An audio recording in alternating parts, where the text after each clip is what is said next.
et vous entendez l'eau. Vous entendez l'eau? Exceptionnellement, vous entendez.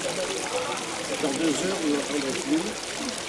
Parce que vous savez que la source de Marthe a été captée, et donc, mais exceptionnellement pour vous, ça coule. Donc l'eau faisait tourner les moulins et alimentait une usine de teinture électrique des fours. Les 4 canons et le lavoir. Alors le marquis Louis-Nicolas de Vento, le seigneur des Peines, qui décidera en 1762 d'amener l'eau de la source du vallon de Marthe, tout au-dessus de la Renardière, jusqu'au village. Et après, il a construit la tour Maquis. Alors la tour Maquis, au départ, ce n'était qu'une tour ronde, à savoir si c'était un reste de moulin, ou alors peut-être, parce qu'il y a eu les Vantaux avant eux, qui sont restés pendant 300 ans quand même sur le Peine et Mirabeau, qui était un pigeonnier. On ne sait pas, on n'a pas pu délimiter.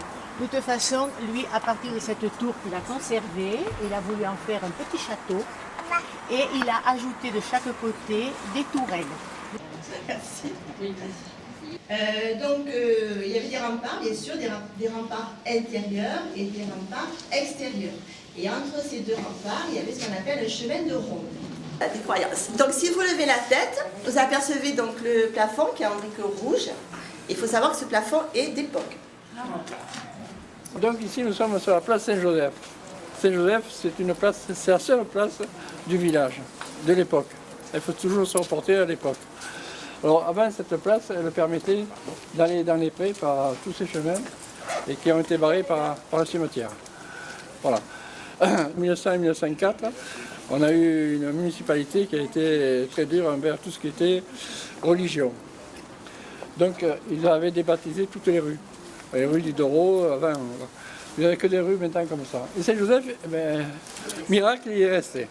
Alors, ce moulin-là, il a été restauré en 1982, mais il est factice, c'est-à-dire qu'il ne fonctionne pas, il ne marche pas. Il est là pour faire joli dans le paysage. Un moulin, ça sert à quoi? À mouliner. Un moulinet, voilà. Ça sert à moudre le blé, ou des graines, enfin, ou des céréales. Voilà. Pour faire de la farine et pour faire tourner un moulin, on a besoin d'une source d'énergie. Alors ici, c'est le vent, mais il y a aussi sur la commune des Peines, un peu plus loin, là, sur l'Infernet-Cadière, il y a des moulins à eau. En bas du village, il y a aussi un moulin à eau, et encore plus loin vers Marseille, il y a d'autres moulins à vent. Donc les moulins, ça fonctionnait avec l'énergie qu'on avait sous la main.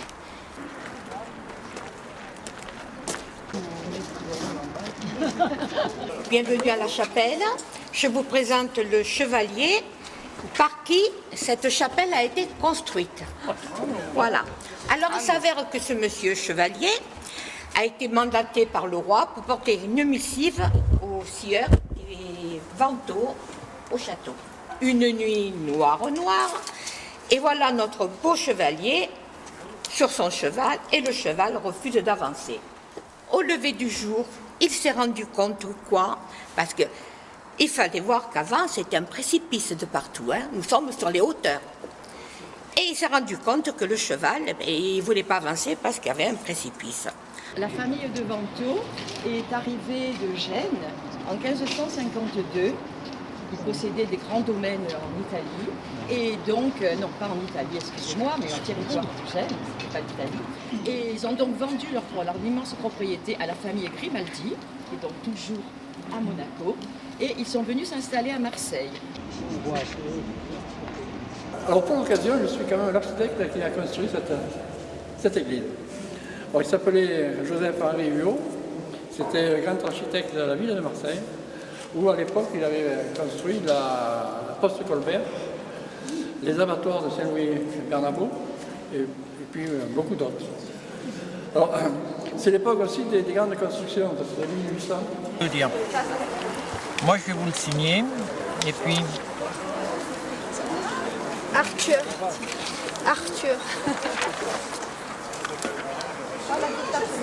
Hein? Loïse. Par ici, Louise.